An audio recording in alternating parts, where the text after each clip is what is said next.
नमस्कार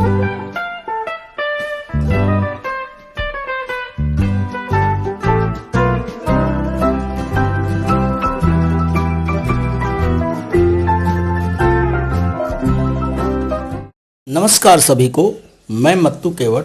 मैं आज आपको इस वीडियो के माध्यम से मुद्दों के आधार पर कहानी लेखन, इसका मैं आपको परिचय कराने वाला हूं कि मुद्दे दिए रहते हैं और उन मुद्दों को वाचन करके हमें कहानी किस तरह से लिखना रहता है। तो इस वीडियो के माध्यम से मैं आपको मुद्दों के आधार पर कहानी लेखन का परिचय कराने वाला हूं। तो देखिए, ये मुद्दा है कि निम्नलिखित मुद्दों के आधार पर कहानी लेखन करो। अर्थात मुद्दा यहाँ दिया गया है और उस मुद्दे को पढ़ करके हमें क्या करना है, कहानी लिखना है। तो देखिए मुद्दा क्या है, घना जंगल, उसके बाद यहाँ रिक्त स्थान है, उसके बाद है शेर का राज, उसके बाद फिर रिक्त स्थान है, फिर देखिए भोजन के लिए प्राणियों को भेजने का आदेश, फिर रिक्त स्थान आ गया। अब आगे चलते हैं, देखते क्या हैं। जानवरों द्वारा प्रतिदिन एक प्राणी भेजने का निर्णय, रिक्त स्थान आ गया। खरगोश की बारी, फिर रिक्त स्थान है। कुएं में अपना प्रतिबिंब देखना, उसके बाद फिर रिक्त स्थान है। युक्ति सूझना, रिक्त स्थान आ गया। मनगढ़ंत कहानी सुनाना, उसके बाद फिर रिक्त स्थान है। शेर का आना, रिक्त स्थान आ गया यहाँ पर। प्रतिबिंब को अपना प्रतिद्वंदी समझना, फिर रिक्त स्थान है। शेर की मृत्यु, उसके बाद फिर रिक्त स्थान है।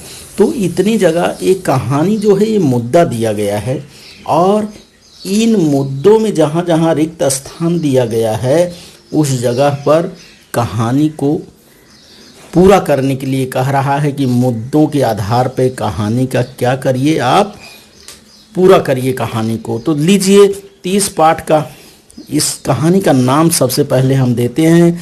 कहानी का नाम होगा बुद्धिमान खरगोश। तो बुद्धिमान खरगोश है। तो चलिए हम कहानी शुरू करते हैं कि किस तरह से इस कहानी को हम पूर्ण करेंगे मुद्दों के आधार पर। इसको लिखना रहेगा तो हम किस तरह से इस कहानी का लेखन करेंगे। एक घना जंगल था, एक घना जंगल था। उस जंगल में शेर का राज चलता था। एक घना जंगल था, उस जंगल में शेर का राज चलता था।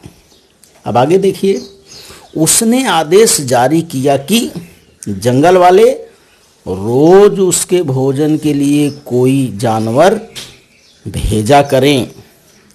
भोजन के लिए प्राणियों को भेजने का आदेश, अर्थात इसको लिखेंगे हम, उसने आदेश जारी किया कि जंगल वाले रोज उसके भोजन के लिए कोई जानवर भेजा करें।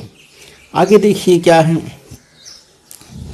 जंगल वालों ने उसके लिए प्रतिदिन एक जानवर भेजना तय किया। जानवरों द्वारा प्रतिदिन एक प्राणी भेजने का निर्णय, अर्थात जंगल वालों ने उसके लिए प्रतिदिन एक जानवर भेजना तय किया। एक दिन एक खरगोश की बारी आई। एक दिन खरगोश की बारी आई।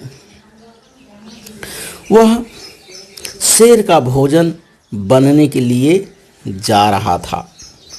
रास्ते में एक कुआं आया। कुएं में रास्ते में एक कुआं उसे मिल गया। खरगोश ने कुएं में देखा तो उसे अपनी परछाई दिखाई दी। कुएं में प्रतिबिंब देखना, अर्थात जब खरगोश ने कुएं में देखा तो उसे अपनी परछाई दिखाई दी। उसे एक युक्ति सूझी। युक्ति सूझना को लिखेंगे हम, उसे एक युक्ति सूझी। शेर के पास पहुंचकर उसने कहा, महाराज, मैं आपके पास आ रहा था। रास्ते में दूसरे शेर ने मेरा रास्ता रोक लिया। मनगढ़ंत कहानी खरगोश जो है शेर को जा कर के बताता है कि महाराज, मैं आपके पास आ रहा था, रास्ते में दूसरे शेर ने मेरा रास्ता रोक लिया। यह सुनकर शेर को गुस्सा आया। उसने कहा, कहाँ है वह शेर, मुझे दिखाओ। कहाँ है वो शेर, मुझे क्या करो आप, चल के दिखाओ। खरगोश शेर को लेकर उस कुएं के पास गया। प्रतिद्वंदी को अपना प्रतिद्वंदी समझना अर्थात तो खरगोश ने क्या किया, शेर को लेकर के कुएं के पास गया। शेर ने अपनी परछाई कुएं में देखी।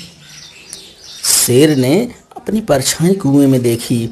परछाई को अपना प्रतिद्वंदी समझकर वह कुएं में कूद पड़ा।